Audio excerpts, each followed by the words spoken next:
we're back in the fast lane, proudly brought to you by Betterfy. Brand new website is up and about. We mentioned this last week. Go and check it out. And we'll have soon we'll have an affiliate code. Nice. Punch it in and you get a couple of spins on us. But let's talk about it. The Formula One that was, little skid marks.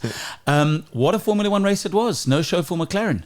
Yeah, I think that's quite interesting for me, because you can imagine, like, for most of the manufacturers, if they don't start the race in terms of like the guests, the VIPs, the people they invite, I mean, it's like close the shutter doors in pit lane and party's over. Yeah. I mean, imagine the celebrations afterwards. It's just not the same. So not good for sponsors, for anybody. For everybody. Well, you've literally got a driver's perspective on the race if you were a fan or a guest of McLaren, because both drivers would be able to talk you through the race because neither of them were in it. Yeah, you imagine, like, you got your merchandise on, you bring in your VIP pack, you're sitting there and action, and there's nothing. And I think that's why Aston Martin have been at least letting the cars go out, doing some sort of lap so the fans and people can just see the car, because it's a mobile advertising board. You need to get the car out there. But obviously it must have been something really bad that it wasn't worth risking. And questions are asked, is this the right regulations? I mean, what do you think, Brian? I mean, as a purist, what do you think watching it? I think it's taken something away from it. I don't want to take anything away from the podium, especially this past weekend. I think Kimi deserved it. I think the Mercedes-Benz have found a way to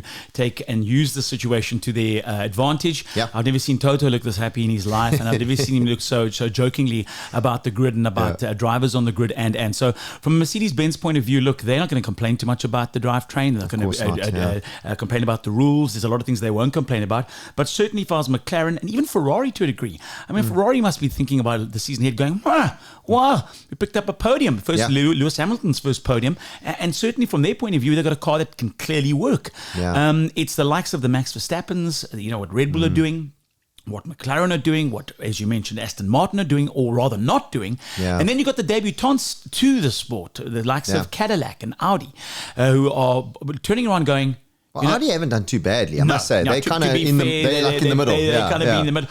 But you look at it and you go, well, it's not really what I expected from the start of a Formula One season. So these rules, a lot is being said about them. Will they change mid-season? I don't think so. Or towards the middle of the season, they certainly won't. But certainly the long-term view is if it carries on being as restrictive as it is, and with so much change to the drivetrains, certainly we're taken away from the purist point of view and what motoring is all about. The essential purists, so that some of us that don't want to see any electrics involved in Formula One. From us, we're going to turn around and go, listen, we get it. We get that electrics has been there for a while, but now it's over the top. It's too intrusive, if for lack of a better word. It's too big a part of the combustion side of the engine. It's Absolutely. Like almost, I think, 50-50 now. Yeah. But is it an engineer's race or a driver's race? Well, that's the question that's been asked. Correct. But I must say, from my side, I do like that the cars can follow closely. If you look at in the corners and that, they're really there and they're overtaking it. So it's kind of like bittersweet. I love that from a real racing point of view. But the sort of push to pass and managing the battery and you can imagine how hard it must be. What's your point? It becomes an engineer's race, not a driver's race. Having to, what's my battery capacity? When can I push to pass? When can I do this? And at speeds like 300 k's an hour. But look, I mean, the interesting thing for me was, have you noticed how sort of different the starts are versus Ferrari compared to the rest of the field? They get away so quick. And then apparently they've got a smaller turbo that they're running, so obviously it doesn't have to spin as much to get off the line. It boosts quicker. So to make it just explain it simply, so they're going to always start one, and apparently they're going to do really well. Imagine like Monaco, where they don't have the long straights, where the bigger turbo, gets up to speed and spins at a lot quicker speed. But now with the smaller one, off they go. Boom. So they're going to be like really racy on these tight tracks. So it's interesting, but we definitely, I think, going to see a new champion. Okay, good. I'm thinking Mercedes possibly unless Ferrari can get that a little bit closer. Well, listen, still very early doors in the season, and as we take a break from Formula One this weekend, two-wheel racing, we go to South America. Yeah, we go to Brazil, so that's going to be really cool. Ayrton Senna, fans go nuts there, even though this is two wheels. And MotoGP, again, I mean, that first race was super exciting. So I think we're going to be thoroughly entertained. Nice. I think the guys, the new favorite is Aprilia. I mean, they're right up there. And I'm sure they're going to be trying to give the fight to Ducati the whole season, not just the odd race or two. Yes. But again, the GOAT, Marc Marquez, is not going to let it go easy. No. And I think, he came into the first race not fully fit. Some were saying that he was still nursing some injuries. I mean, I was thinking, when is that guy ever fully fit? He's always injured. He's a walking injury. Yeah, so I think he's just gonna be maybe fighting fit, not necessarily physically fit, but that's gonna be really exciting. So, Local motor racing, what's on the go this weekend? No, it's quiet. We don't have any. Obviously, we had the Extreme Festival that went off really well. Lots of excitement, lots of different categories racing. Busy weekend last weekend. Yeah. We look forward to racing again at Killarney International Raceway soon. Now we popped very quickly into Driving Force to have a look at the stock situation, and in the background, it wasn't a Porsche that was making a noise; it was a Jaguar. Have a quick look. John, back in my favourite place, of course, it's the showroom at Driving Force, and behind us, 3 Porkers, and I'm not calling it the 3 slightly larger gentlemen, but 3 Porsches, affectionately known as obviously Porkers, but very rare that you see them. Oh, listen to that, just listen to the sound of that. That's not a Porsche, it's not a Porsche, that's a Jaguar, one of a couple that they have on the floor at the moment, but nice to see 2 white and 1 red. The red GTS over there, of course you are in the white Cayman. Yes. S that they've got on the floor. Yeah. And I'm in really nice spec. Yeah. Nicely spec. I like the black with the white, and then they've like smoked the lights, the headlights, which really makes it look smart. Love that. Also love the fact that I'm back in my favorite car, which is the Boxster GTS. Yes. This week it has been a stinker of a week. We've had temperatures ranging from a start of the week at 30 degrees around to about 40 odd degrees just in Cape Town. If you live in Paarl, dreadfully sorry for you. You must have felt the burn this week like it's no one's business. But nice to be back at Driving Force, and nice to see that at the end of the week, brand new stock has arrived for the month of March. Even though it's mid-March, stock on the floor is looking great. They are full house in terms of what they have here, from SUVs, Porsches, if you want a bit of drop top for the last bit of summer, or if you want to go safe, and I mean safe family, big family carriers, they've got you covered at Driving Force. Go and ask for Brent Tyron, any of the guys on the force, even ask for the Kenny Rogers lookalike. Look out for Kenny Rogers doing Team U Saturdays right here at Driving Force. Yeah, so always good stock there. Again, I've got the Cayman S that I'm driving. It's the same engine as in the Boxster GTS, just slightly detuned. The GTS has got a bit more grunt and a bit more power. And what a great vehicle. And again, they're getting new stock on the floor. You've been driving an Audi, beautiful A5 red A5 Sportback. I must diesel, say, turbo diesel. You know, that Audi turbo diesel engine, it's just awesome, eh? I mean, for like long drives, last night I was coming back from the Father Son at the event at Paul Roos, and on that open road, when it's quiet, it just silently just gets up to speed and just goes, you know.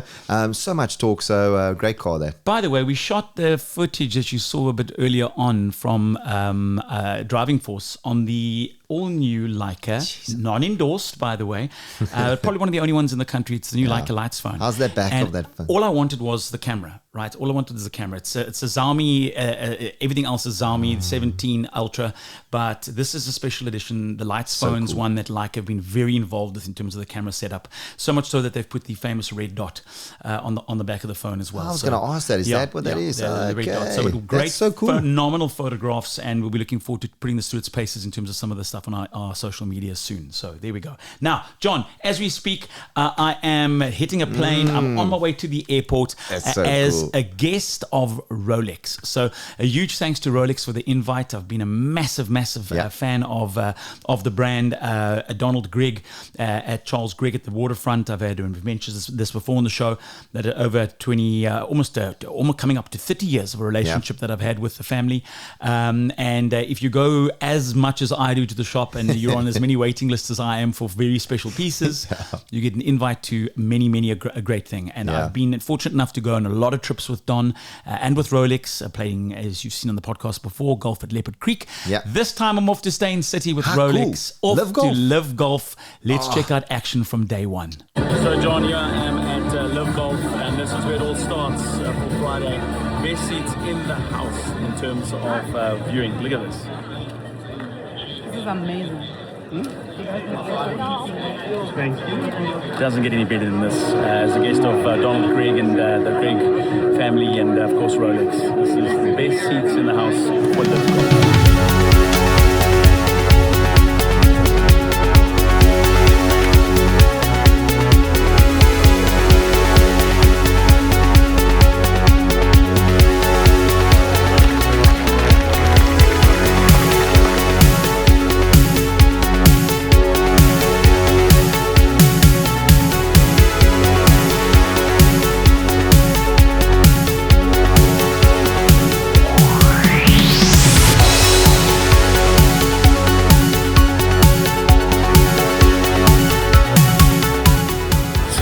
tough day out in the course, out at Stain City for LIV Golf, literally following the players. There's Phil Mickelson right over there, Kim and Casey, DG,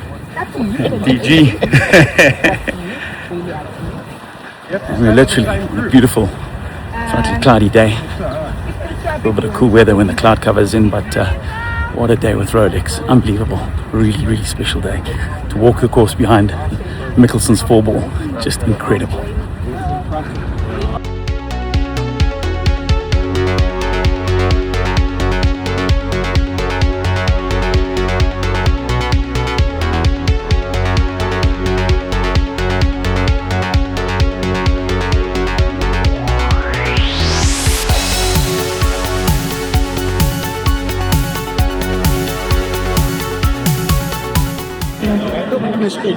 So what an unbelievable time up here at LIV Golf with Rolex and of course with Charles Gregg. Huge thanks to Don, but John, unbelievable day out here at Stain City. Well done, South Africa, long may it live.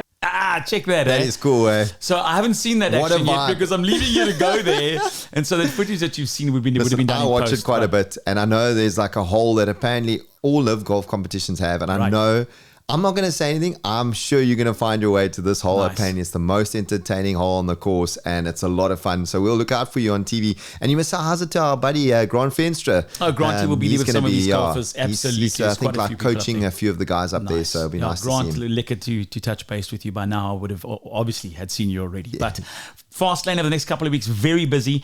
Next week we'll have an episode including snippets from a top secret destination. Well, it's not top secret. I'm going to Mauritius.